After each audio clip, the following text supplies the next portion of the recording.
Сәлем қыздар, бүгін барлықтарыңызға танымал торттардың бірі тирамису тортын жасап, әзірлеп көрсеткенді жөн көріп отырмын. Олай болса, видеоға назар аударыңыздар. Ең әуелі алдын ала жасалған кремімді, яғни бұл крем сливкилі крем, барлық жаңағы вупи пай торттарына қолданылатын креміміз.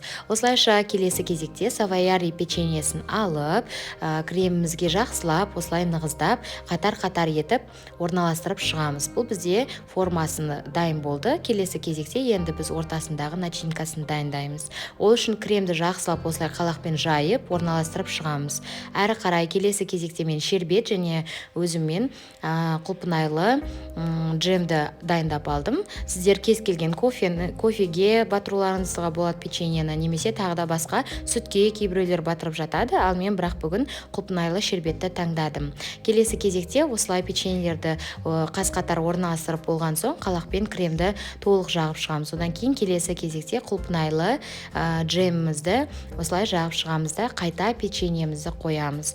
Кейбір мерекелік кештерде бұл торт өте дәмді, шаймен жақындарыңызды қуантсаңыздар болады. Осылай қаз-қатар етіп солай жағып шығамыз. Барлығын тіке болуын қадағалаңыздар. Ең соңына мен бетіне осылай какаоны ұнтағын қосып шықтым да, әрі қарай енді бетін әсемдейміз. Бетін әсемдеу үшін ежевиканы және мятаны пайдаландым. Сіздер өздеріңіздің қалауларыңызша әртүрлі жеміс-жидектерді қоссаңыздар болады. Және осылай лентамен байлап қоямыз. Ол біздің печеньемізді нық ұстап тұруына және сондай-ақ әсемдік беру үшін де қолданылады. Астарыңыз дәмді болсын, каналға жазылуды ұмытпаңыз.